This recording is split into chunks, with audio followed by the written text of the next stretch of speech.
Hello students, I hope you all have good time and many of you have been able to negotiate the pandemic and its effect. I am Sadananda, working at Government PU College for Girls, Hunsur of Mysore district, and this video is the continuation of the earlier video where I had discussed lesson number 4 of your course book Reflections. Lesson number 4 is titled as Varu Manushan. Varu Manushan means a man. It is a short story, and I believe all of you, at least many of you, have watched the first part of Varu Manushan, wherein I have explained the short story, what does it mean, and also the first part of the story narration. If not, please go back to that earlier video and watch it. If you watch the earlier video, you will get the link to the present video. Now, as we were discussing in the earlier part, we understood that Varu Manushan is a story of a man who struggles in an alien land. Alien means not familiar to him. This particular land is a big city around 1500 miles from his homeland, and the people of that city are not known for mercy. They value money more, and our narrator is leading a profession. He is earning his living in that big city. He lives in a very small dingy room on a dirty street, and for his living he teaches the migrant laborers of that city to write their address in English. Why the migrant laborers were learning to write their address in English? Because writing one's address in English was considered as great education there. So, our hero or the narrator of the story is living in that city, teaching migrant laborers to write their address in English. While carrying out this profession, he has earned a small amount of money. In the story, we come to know that he has earned and has saved 14 rupees. I hope you have read this story in your, which is in your course book. If not, please read it again. Read the story. It's in very simple English.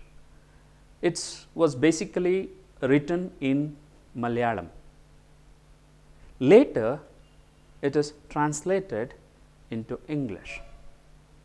So, it's an interesting story, and definitely you will enjoy reading this story. As we came to know in the previous video, that one day the narrator of the story visits a restaurant, a hotel. And we also come to know that the narrator always wakes up at 4 in the evening. He sleeps the entire day, but he also gives the reason. The reason is he wants to save money, so he skips, he avoids having breakfast and lunch. So, our hero or the narrator of the story always gets up at 4 in the evening to avoid having food in the morning and in the afternoon. That means he has only one meal a day. He teaches the migrant laborers in the late evening. So, the entire morning, entire day is spent in sleeping. Like this, over a period of time, our narrator has been able to save 14 rupees. This number is very important for us. The narrator has saved 14 rupees, his lifetime savings.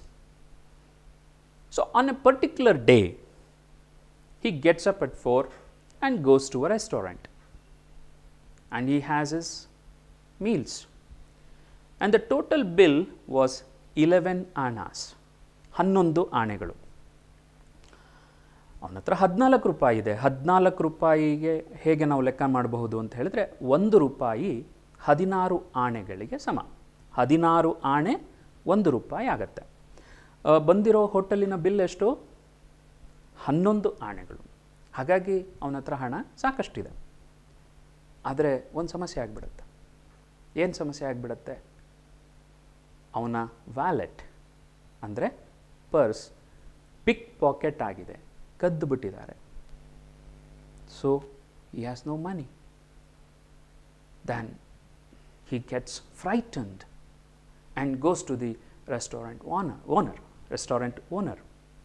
ಮಾಲೀಕನ ಹತ್ರ ಹೋಗ್ತಾನೆ, ಹೇಳ್ತಾನೆ, ನೋಡಪ್ಪ ನನ್ನ purse ಕಾಣೆಯಾಗಿದೆ, ಯಾರೋ ಕದ್ದುಬಿಟ್ಟಿದ್ದಾರೆ. ಆವಾಗ owner ಹೇಳ್ತಾನೆ, ಇದೆಲ್ಲ ನಾಟಕ ನನ್ನ ಹತ್ರ ಬೇಡ, ನನ್ನ ಹಣ ನನಗೆ ಬೇಕು, ಇಲ್ಲ ಅಂದರೆ ನಿನ್ನ ಕಣ್ಣನ್ನು ಕಿತ್ತಾಕ್ಬಿಡ್ತೇನೆ ಅಂತ ಹೇಳ್ತಾನೆ. ಇಲ್ಲಿಗೆ ಕಳೆದ ವಿಡಿಯೋದಲ್ಲಿ ನನ್ನ ಪಾಠ ನಿಂತಿತ್ತು. ಆನಂತರ ಪಾಠವನ್ನು, ಕಥೆಯನ್ನು ಮುಂದುವರಿಸಿ ಓದಿ ಅಂತ ಹೇಳಿ ನಾನು ನಿಮಗೆ ಹೇಳಿದ್ದೆ. ಬಹುಶಃ ನೀವು ಓದಿದ್ದೀರಿ ಅಂತ ಹೇಳಿ ನಾನು ಅಂದ್ಕೊಳ್ತಾನೆ. ನೋಡಿ, ರೆಸ್ಟೋರೆಂಟ್ ಓನರ್ ಹೇಳ್ತಾನೆ, I will or else I'll gouge your eyes out, ಕಿತ್ತಾಕ್ಬಿಡ್ತೀನಿ ನಿನ್ನ ಕಣ್ಣನ್ನು ಅಂತ ಹೇಳ್ತಾನೆ. ಮುಂದೇನಾಗತ್ತೆ? What happens next? It's very interesting. I looked at the people around me. I did not see even one kind face. They had the look of hungry wolves. ತೋಳಗಳ ಥರ ಇದ್ದರು. ತೋಳಗಳ ಥರ ನನ್ನನ್ನು ತಿನ್ನೋ ಹಾಗೆ ನೋಡ್ತಾ ಇದ್ದರು. ಯಾರೂ ನನ್ನನ್ನು ಸೇವ್ ಮಾಡಲಿಕ್ಕಲ್ಲಿ ಇರಲಿಲ್ಲ. If he said he would gouge my eyes out, he would gouge them out. ಆರಂಭದಲ್ಲೇ ನಮಗೆ ನಿರೂಪಕ, ನರೇಟರ್ ಕಥೆಯಲ್ಲಿ ಹೇಳ್ತಾನೆ, these people are not known for mercy. ಕರುಣೆ ಅನ್ನೋದು ಈ ಜನರಲ್ಲಿ ಇಲ್ಲ. ಅವರಲ್ಲಿ ಒರಟುತನ ಇದೆ. ಹಣಕ್ಕಾಗಿ ಏನು ಬೇಕಾದರೂ ಮಾಡ್ತಾರೆ. They can do anything for the sake of money. They don't mind. So ಏನಾದರೂ ಹೇಳಬೇಕಲ್ಲ. So the story goes, I said, let my coat be here. I will go and bring some money. Narrator ಹೇಳ್ತಾನೆ, ಅಪ್ಪ ನನ್ನ ಕೋಟನ್ನ ಇಲ್ಲಿ ಇಡ್ತೀನಿ, ಇಲ್ಲಿಟ್ಕೋ, 11 ಆಣೆ ತಾನೆ, coat ಅದಕ್ಕಿಂತ ಹೆಚ್ಚು ಬೆಲೆ ಬಾಳತ್ತೆ, ಹೋಗಿ ಹೊರಗಡೆ ಸ್ವಲ್ಪ ದುಡ್ಡು ಇಸ್ಕೊಂಡು ಬರ್ತೇನೆ ಯಾರಾದರೂ ಸ್ನೇಹಿತರ ಹತ್ರ ಅಂತ ಹೇಳಿ ನರೇಟರ್ ಹೇಳ್ತಾನೆ. The restaurant keeper loft again. ಅವ ಮತ್ತೆ ನಕ್ಕ. He asked me to take off my shirt. ಹೋಟೆಲಿನ ಮಾಲೀಕ, ರೆಸ್ಟೋರೆಂಟ್ನ ಮಾಲೀಕ ಹೇಳ್ದ, coat ತೆಗೆದಿಡು. I took off my coat. He asked me to take off my shirt. Shirt ತೆಗೆದಿಡು. I took off my shirt. He asked me to take off both my shoes. ಓಹೋ, ಮಾಲೀಕಂದು ಏನೋ idea ಇದೆ. Coat ತೆಗ್ದಿಡು, ತೆಗ್ದಿಟ್ಟ. Shirt ತೆಗ್ದಿಡು, ತೆಗ್ದಿಟ್ಟ. ನಿನ್ನ ಎರಡೂ ಶೂಗಳನ್ನು ಕಳಚಿಡು. ನಿರೂಪಕ ಏನು ಮಾಡ್ದ? ಕಳಚಿಟ್ಟ. ಅವನು ಹೇಳ್ತಾನೆ, I took off both shoes. ಅಲ್ಲಿಗೆ ನಿಲ್ಲಿಲ್ಲ.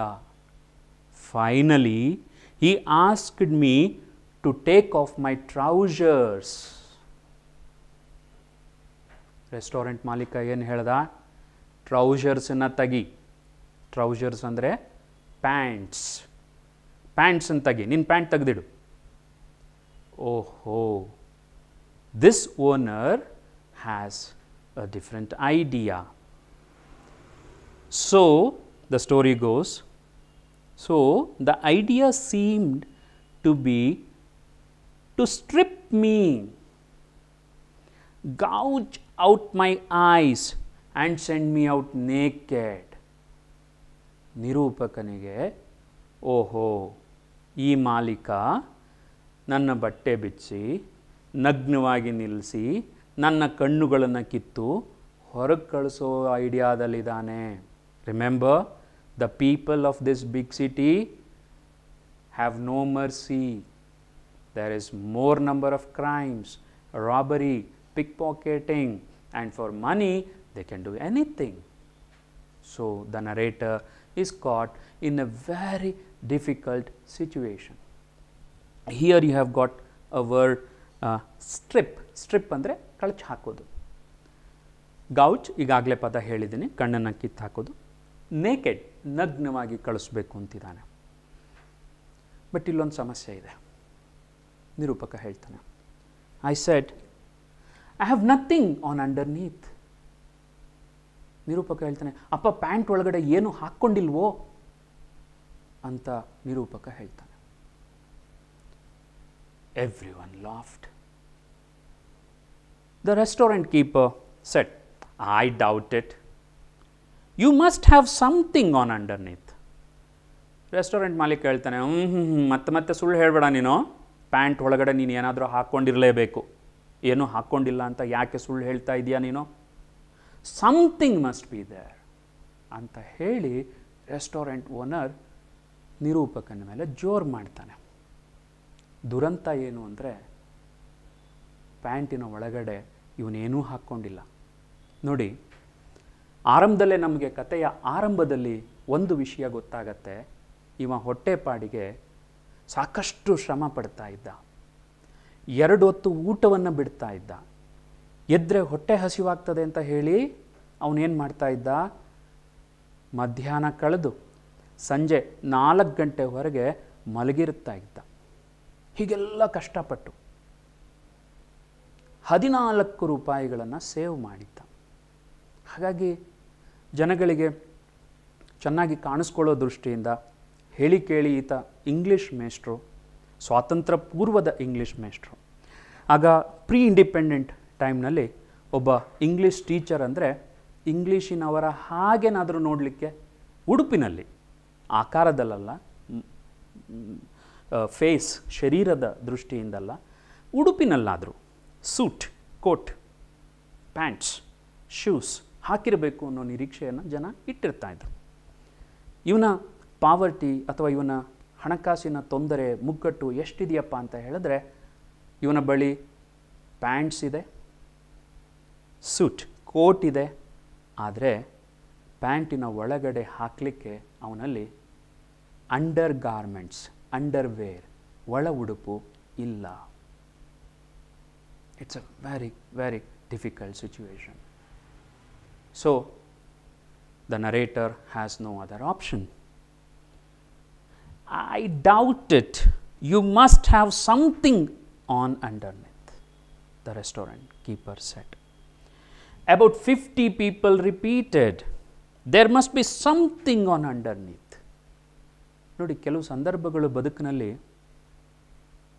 ಇನ್ನೊಬ್ಬರಿಗೆ ಅರ್ಥ ಮಾಡಿಸಲಿಕ್ಕೆ ಆಗದೇ ಇರುವ ಸ್ಥಿತಿ ಇರುತ್ತೆ. How can the narrator convince others that he has no undergarments? Because it's not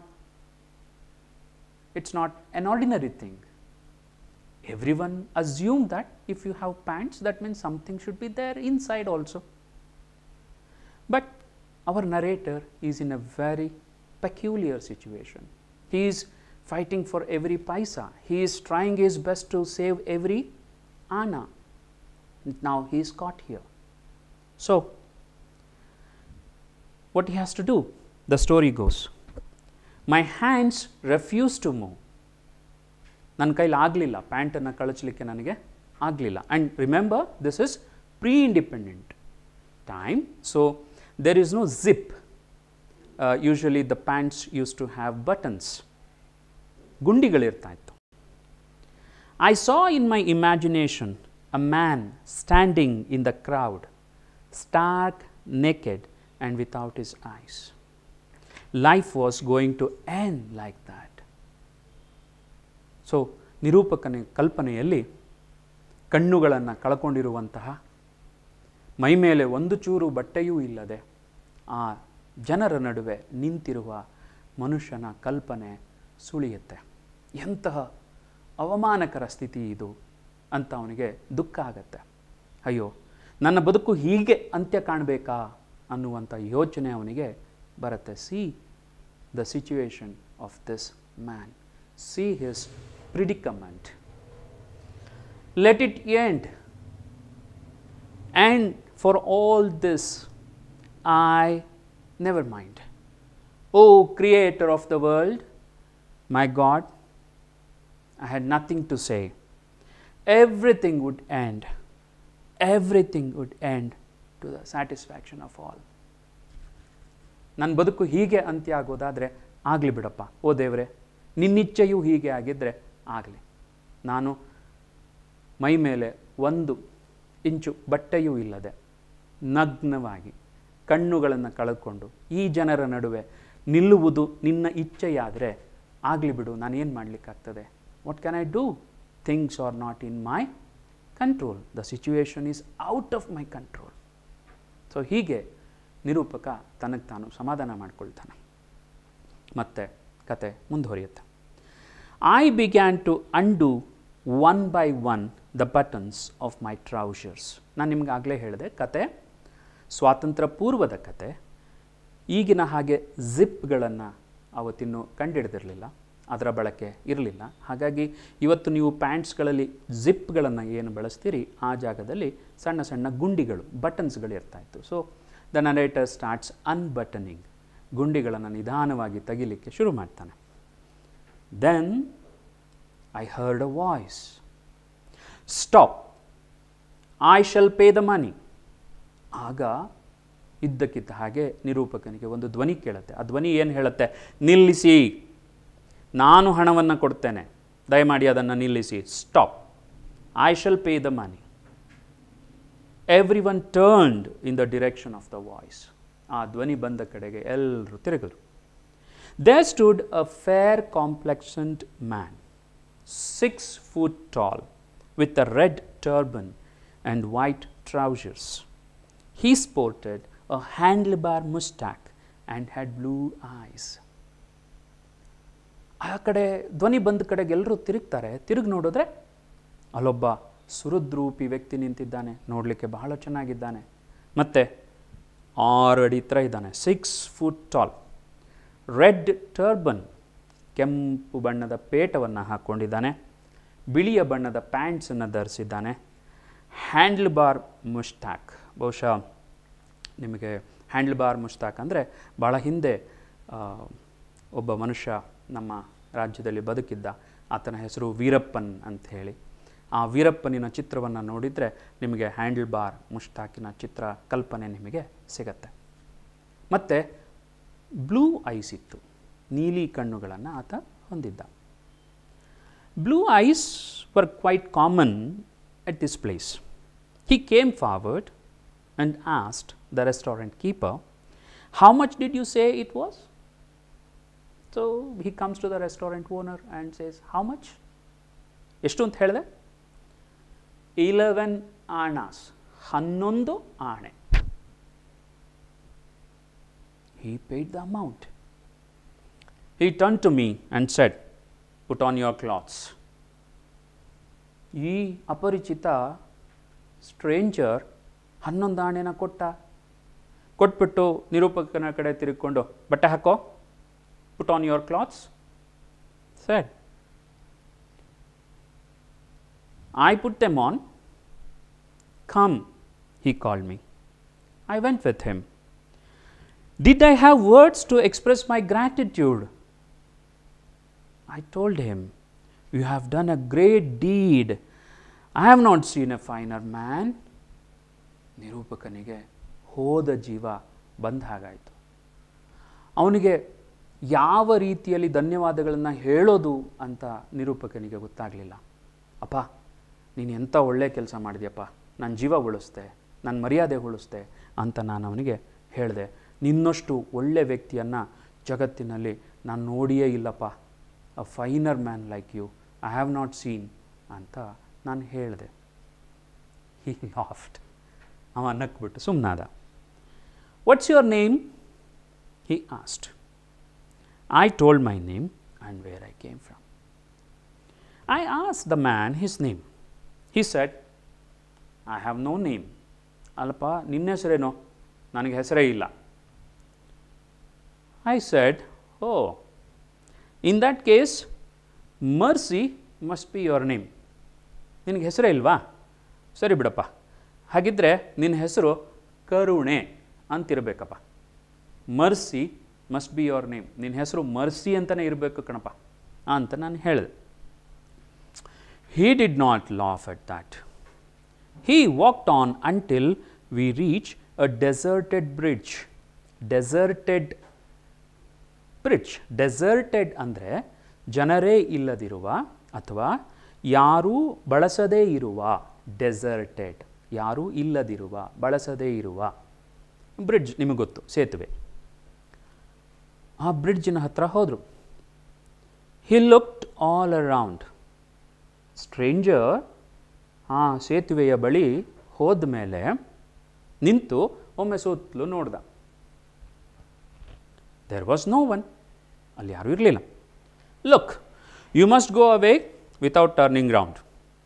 if anyone asks whether you have seen me, you must say no.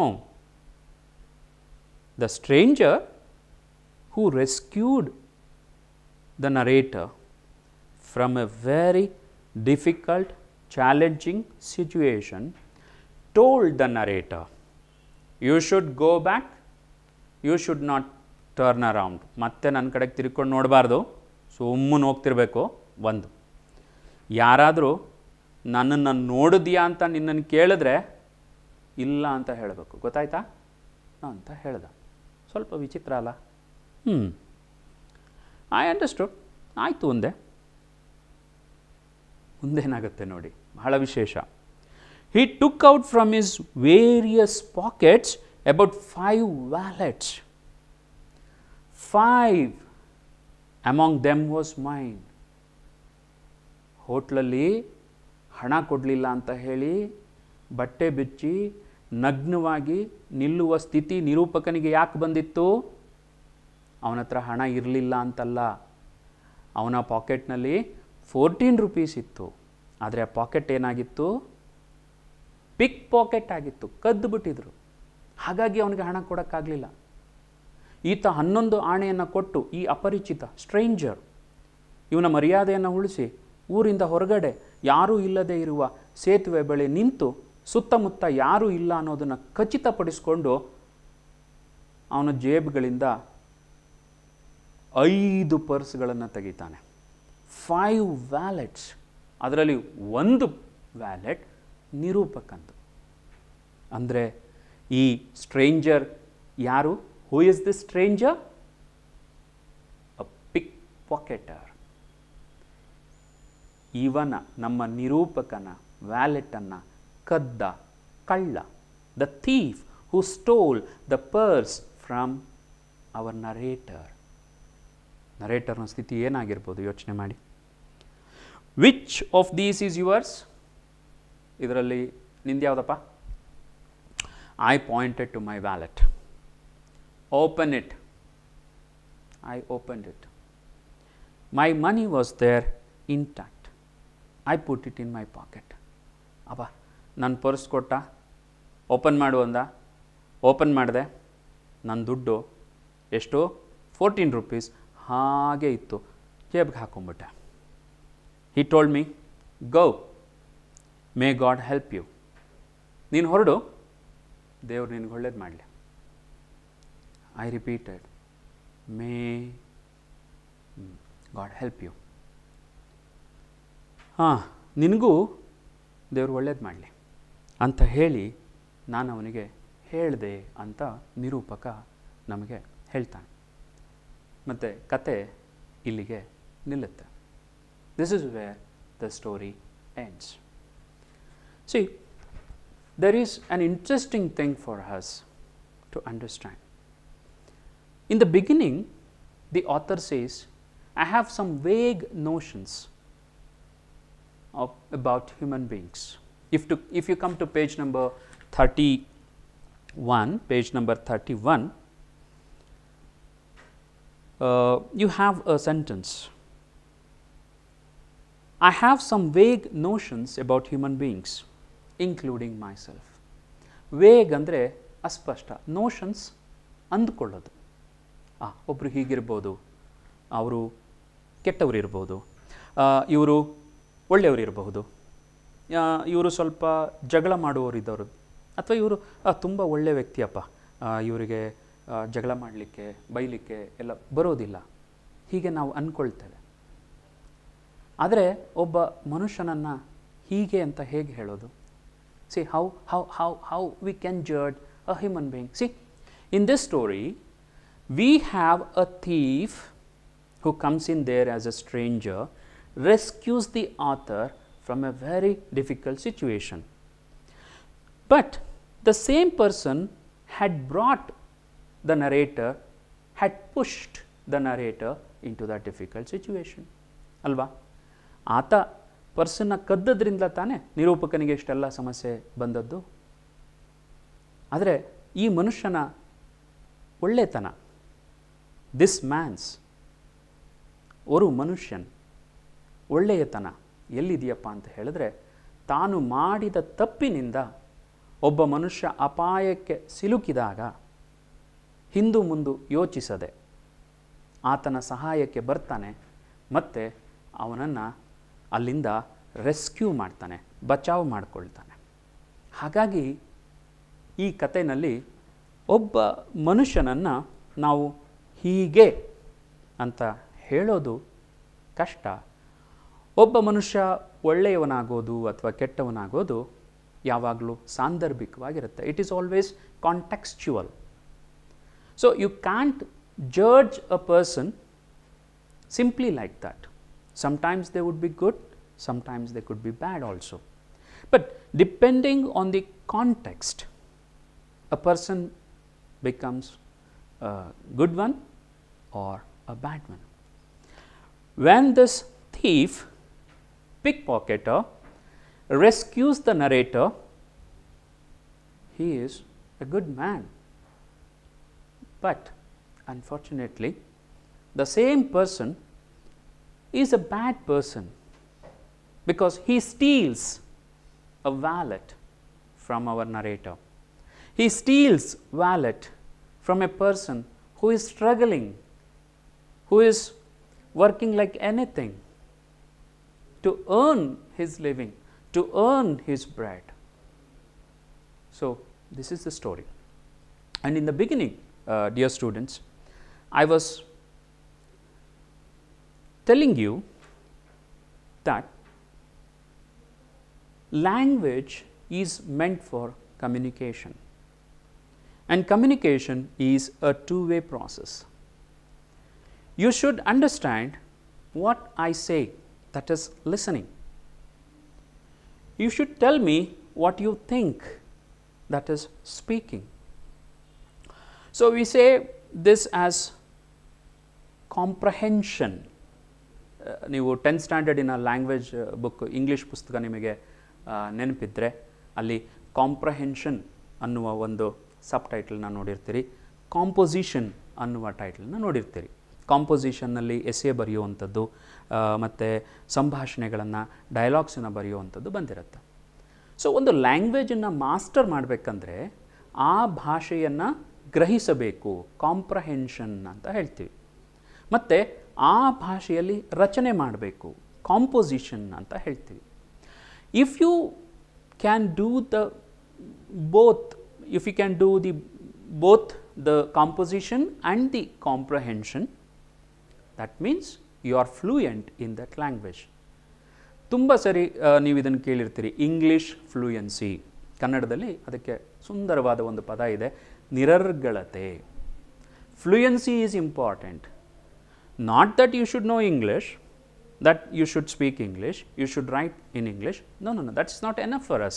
You should be fluent in English. Then only that adds value to your intelligence or your employment possibilities, all these things. How one can develop fluency? One can develop fluency by using it, by doing it. So, listen to English, read English, speak English, write English, practice. So, with practice, you develop your skills. When you develop your skills, you become the master of it.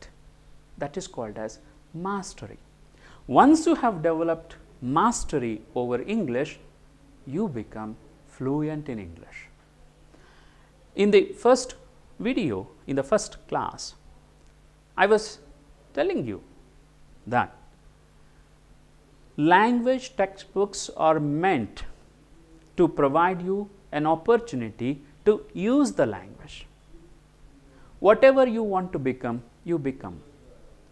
A teacher or an engineer or a doctor or a farmer or a driver, anything you want. But please understand, your success depends on your language efficiency. If you can learn, if you can speak, if you can write well in a particular language, that means you can communicate well with people. That provides you more and more opportunities. Similarly, in English, if you can read, write, listen and speak English well, your possibilities, your capabilities improve a lot.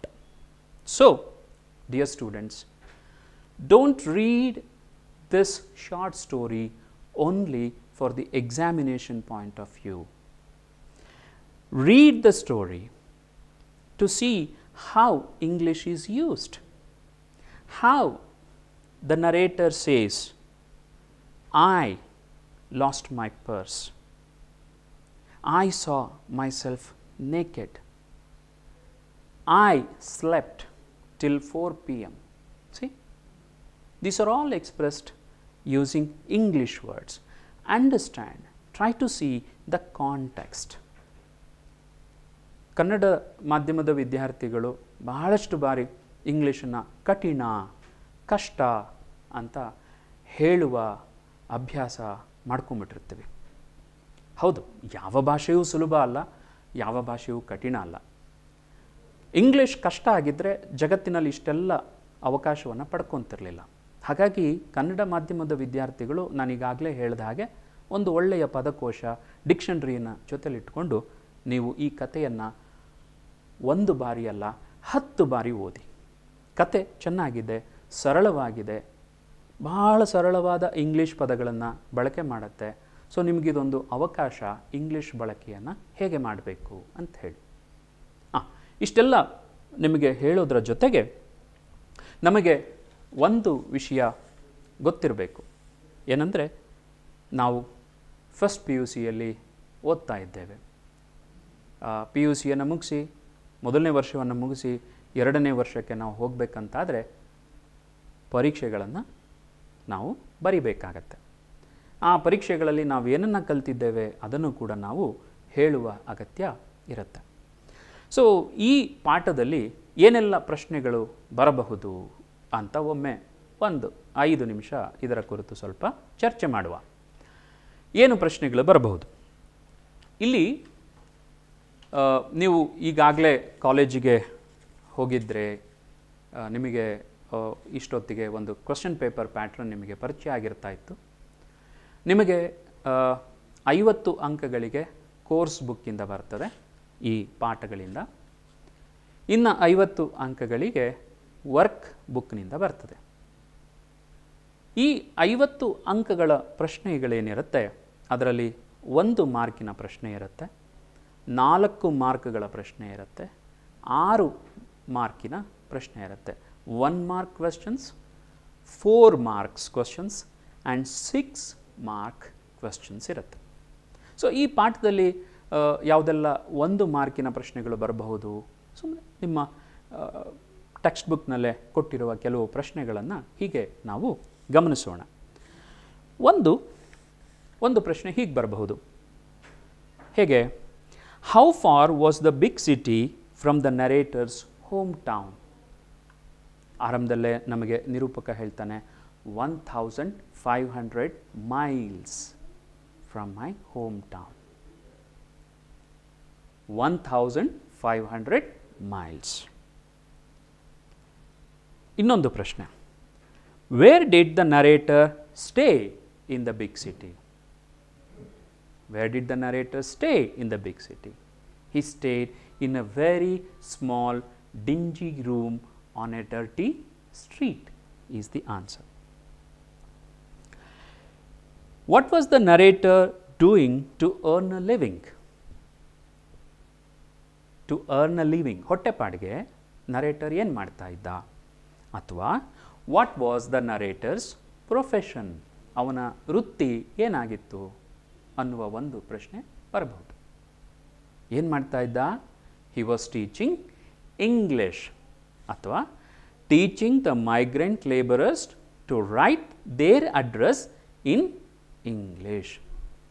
Teaching English to the migrant labourers ಒಂದು. ಇಲ್ಲ ಇನ್ನೂ ಸ್ಪಷ್ಟವಾಗಿ ನೀವು ಹೇಳ್ತೀರಿ ಅಂತ ಆದರೆ teaching migrant labourers to write their address in English ಅಂತ ನೀವು ಇದಕ್ಕೆ ಉತ್ತರವನ್ನು ಕೊಡಬಹುದು.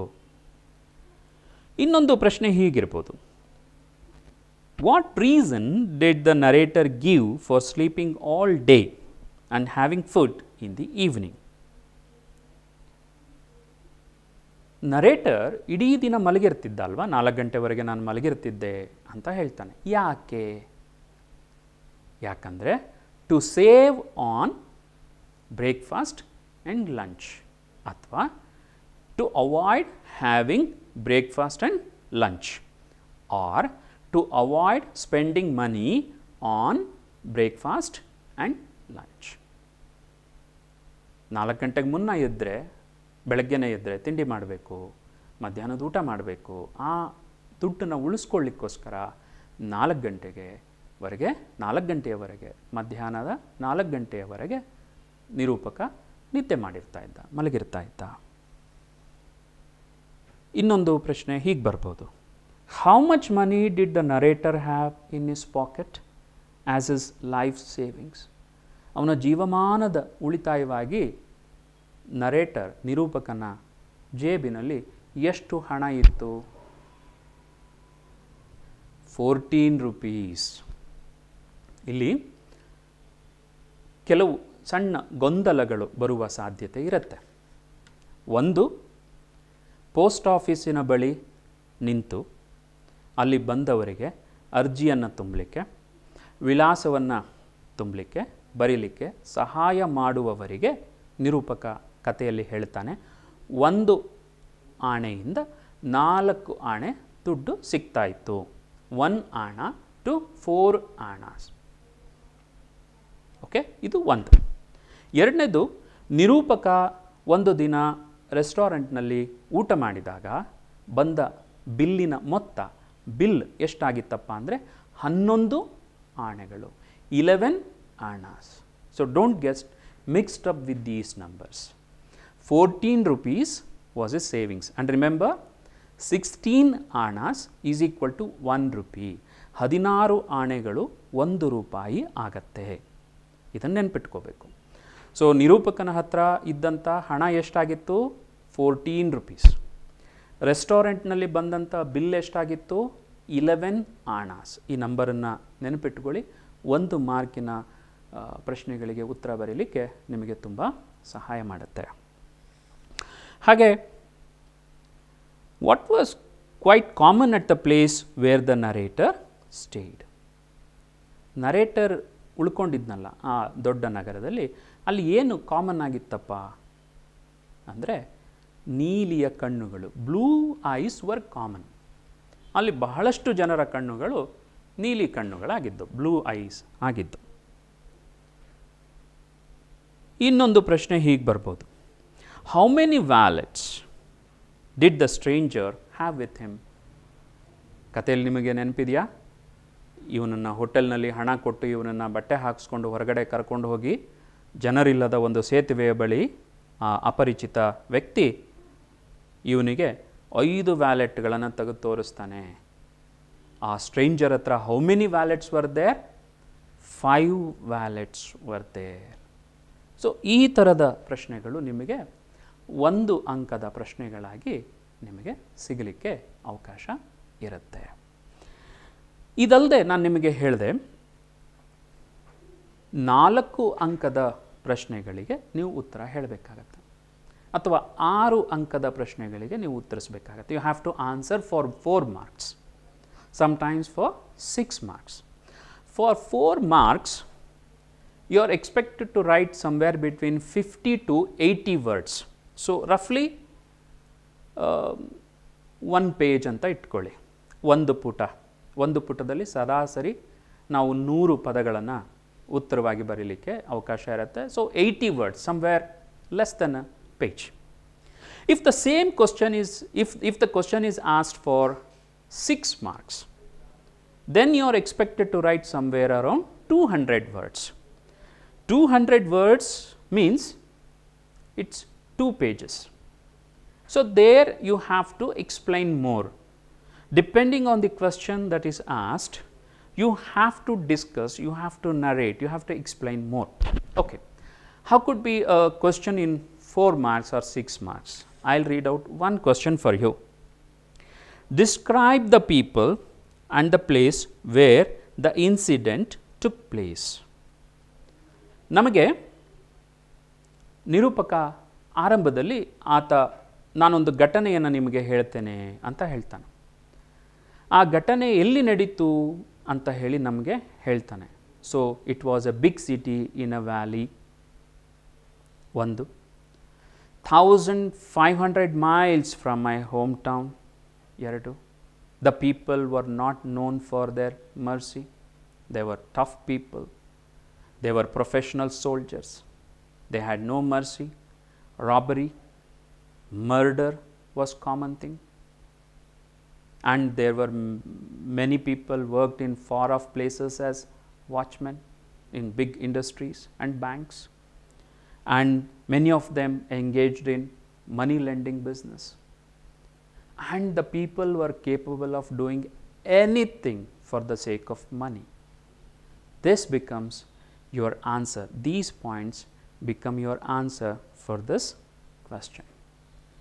So there are many questions in your textbook on this. And also please contact your college. Please speak to your English teachers. Please speak to your English lecturers and ask for previous question papers. And you also visit our PU website, www.pue.kar.nic.in.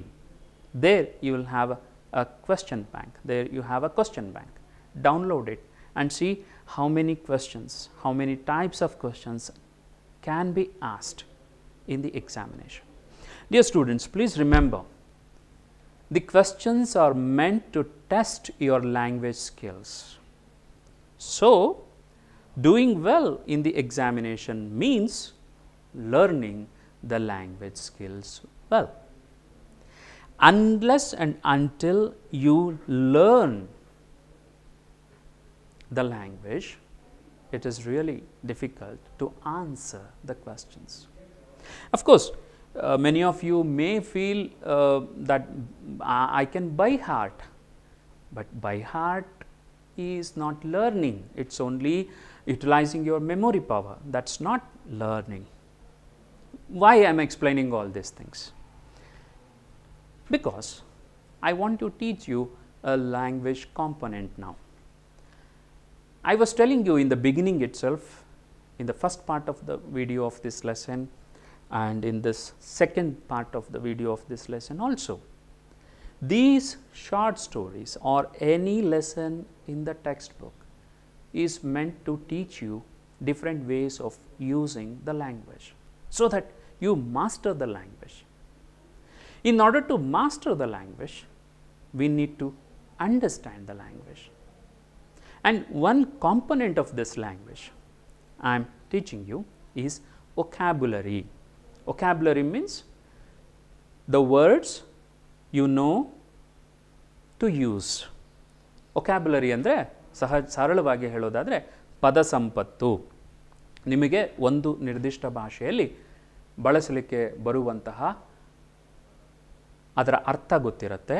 ಆ ಒಂದು ಪದದ ಅರ್ಥ, ಬಳಕೆ, ಉಚ್ಚಾರಣೆ ಮತ್ತು ಅದರ ಗುಣಿತಗಳು, spellings, ಇಷ್ಟು ನಿಮಗೆ ಗೊತ್ತಿರೋದನ್ನು we call it as vocabulary, ಪದ ಸಂಪತ್ತು ಅಂತ ಹೇಳಿ ನಾವು ಹೇಳ್ತೇವೆ. ಈ ಪದ ಸಂಪತ್ತಿನ ಭಾಗವಾಗಿ ನಾನು ನಿಮಗೆ ಈ ಒಂದು ಭಾಗವನ್ನು ವಿವರಿಸ್ತೇನೆ. ಏನಪ್ಪ ಅದು? ಸಿನಾನಿಮ್ ಮತ್ತು ಆ್ಯಂಟನಿಮ್ ಅಂತ. ಬಹಳಷ್ಟು ಜನಕ್ಕೆ ನಿಮಗಿದು ಗೊತ್ತಿರುತ್ತೆ. ಸಮಾನಾರ್ಥಕ ಪದಗಳು, ವಿರುದ್ಧಾರ್ಥಕ ಪದಗಳು. ಸಿನಾನಿಮ್, ಆ್ಯಂಟನಿಮ್. ಸಿನಾನಿಮ್ ಸಮಾನಾರ್ಥಕ, ಆ್ಯಂಟನಿಮ್ ವಿರುದ್ಧಾರ್ಥಕ. ಇಲ್ಲಿ ನಾನು ನಿಮಗೆ ಒಂದು ಸಿನಾನಿಮ್ ಅಂತ ಹೇಳಿದಾಗ ಹೇಗೆ ನೀವು ಅರ್ಥ ಮಾಡಿಕೊಳ್ಬಹುದು? ಒಂದು ಪದ ಅದರದೇ ಸಮವಾದ ಅರ್ಥಗಳನ್ನು ಹೊಂದಿರುವಂಥದ್ದು, ಅದನ್ನು ನಾವೇನಂತ ಹೇಳ್ತೇವೆ? ಸಿನಾನಿಮ್ ಅಂತ ಹೇಳಿ ಹೇಳ್ತೇವೆ. ಹೇಗೆ? ವರ್ಕ್ ಅಂತ ತಗೊಳ್ಳಿ ಉದಾಹರಣೆಗೆ. Work, when you take this word work, ಅದಕ್ಕೆ ಸಮಾನ ಅರ್ಥ ಕೊಡುವ ಪದಗಳನ್ನು ನಾವು ಹೀಗೆ ಹೇಳ್ಬೋದು: ಟಾಸ್ಕ್, ಜಾಬ್, ಡ್ಯೂಟಿ. ಮೂರು ಪದಗಳನ್ನು ತಗೊಳ್ಳಿ ನೋಡಿ. ವರ್ಕ್ ಅನ್ನೋದು ಜಾಬ್, ಟಾಸ್ಕ್, ಡ್ಯೂಟಿ, ಮೂರು ಪದ ಆಯಿತಾ? ಸೊ ಇದನ್ನು ನಾವೇನಂತ ಕರಿತೇವೆ? ಸಿನಾನಿಮ್ ಅಂತ ಹೇಳ್ತೇವೆ. ಆ್ಯಂಟನಿಮ್ ಅಂದ್ರೇನು? ವಿರುದ್ಧ ಅರ್ಥವನ್ನು ಕೊಡುವಂಥದ್ದು. ವಿರುದ್ಧ ಅರ್ಥವನ್ನು, ಆಪೋಸಿಟ್ ಮೀನಿಂಗ್ ಕೊಡಬೇಕು. Synonym similar meaning, ಆ್ಯಂಟನಿಮ್ opposite meaning. ಉದಾಹರಣೆಗೆ ಹಾಟ್, ಕೋಲ್ಡ್. ಹಾಟ್ ಅದರ ಆಪೋಸಿಟ್ ಏನಾಯಿತು? ಕೋಲ್ಡ್, ಬಿಸಿ, ತಣ್ಣಗಿರೋದು. ಮೇಲೆ, ಕೆಳಗೆ, ಅಪ್, ಡೌನ್. Opposite meanings. ಹೀಗೆ ಈ ಪದಗಳ ಒಂದೇ ಅರ್ಥವನ್ನು ಹೊಂದಿ, ಅಂದರೆ ಸಮಾನವಾದ ಅರ್ಥವನ್ನು ಕೊಡುವ ಪದಗಳ ಗುಂಪನ್ನು ನಾವೇನಂತ ಕರಿತೇವೆ? ಸಿನಾನಿಮ್ ಅಂತ ಹೇಳ್ತೇವೆ. ವಿರುದ್ಧ ಅರ್ಥವನ್ನು ಕೊಡುವಂಥ ಪದಗಳನ್ನು ನಾವೇನು ಹೇಳ್ತೇವೆ? ಆ್ಯಂಟನಿಮ್ ಅಂತ ಹೇಳ್ತೇವೆ. ನಿಮಗೆ ಒಂದು ಕ್ವಶನ್ ಬರ್ಬೋದು, ನಮಗೆ ಯಾಕೆ ಗೊತ್ತಿರಬೇಕು ಅಂತ. See, that's an interesting thing. When you use different words, it becomes interesting to listen, and each word will have its own meaning. ನೋಡಿ, ಜಾಬ್ ಅಂದರೆ ನಾನಾಗಲೇ ನಿಮ್ಗೆ ಹೇಳಿದೆ, ವರ್ಕ್ ಅದರ ಸಿನಾನಿಮ್ ಆಗಿ ಜಾಬ್, ಟಾಸ್ಕ್ ಎರಡು ಪದನ ತೊಗೊಳ್ಬೋದು ಅಂತ ನಾನು ನಿಮ್ಗೆ ಹೇಳಿದೆ. ಡ್ಯೂಟಿ ತೊಗೊಳ್ಬೋದು ಅಂತ ಹೇಳಿದೆ. Each word has its own meaning. ಕೆಲವು ನಿರ್ದಿಷ್ಟ ಸಂದರ್ಭಗಳಲ್ಲಿ ನಾವು ಬಳಸ್ತೇವೆ. ಜಾಬ್ ಒಂದು ಅರ್ಥ, ಟಾಸ್ಕ್ ಒಂದು ಅರ್ಥ, ಡ್ಯೂಟಿ ಇನ್ನೊಂದು ಅರ್ಥವನ್ನು ಕೊಡುತ್ತೆ. So your language becomes rich. ಅದಕ್ಕೆ ವೊಕ್ಯಾಬ್ಯುಲರಿ ಅಂತ ಹೇಳ್ತೀವಿ. ಆ್ಯಂಟನಿಮ್ ವಿರುದ್ಧಾರ್ಥಕ ಪದಗಳನ್ನು ಬಳಸುವಂಥದ್ದು ಅಂತ ಹೇಳಿ. ಸೊ ಈ ಎರಡು ಅಂಶಗಳನ್ನು ನೀವು ನೆನಪಿಟ್ಕೊಳ್ತೀರಿ, ಸಿನಾನಿಮ್ ಮತ್ತು ಆ್ಯಂಟನಿಮ್ ಅನ್ನೋದನ್ನು. I trust you all remember one thing. And the second thing is, I discussed um, a few things on question aspects also. What are the types of questions you can expect in the examination? That thing is also covered. Apart from these two, I have explained in detail, ಬಹಳ ವಿವರವಾಗಿ ನಾನು ನಿಮಗೆ ವರು ಮನುಷ್ಯನ್ ಕಥೆಯನ್ನು ವಿವರಿಸಿದ್ದೇನೆ. I have tried to communicate the idea, the feelings, the emotions of that particular story. And I have explained you some new words which are not easy to understand. All these things become part of your vocabulary. And this story is very important for us in the present situation. I am teaching this lesson through video format. This is called as virtual classroom. Virtual, not real, virtual. Why? Because of this pandemic. If there was no pandemic, COVID-19 now, all of you would have been in your college, in your classrooms, with your friends, gossiping, speaking, doing that, this, playing in the playground. So many activities. But now you are forced to sit at home 24/7, all the 365 days now. Entire week, day, night, you are stuck at home. That's life. Life always throws up challenges.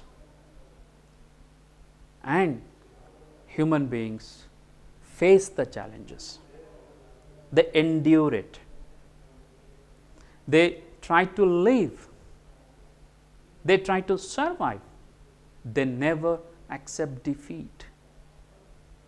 So, my dear students, I hope and I also trust this short story has made you to understand the importance of human life, and it has made you to understand that people are good sometimes, bad sometimes.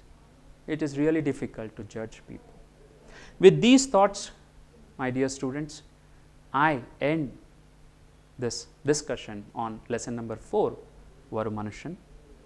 I wish you all a safe and healthy time. Thank you very much.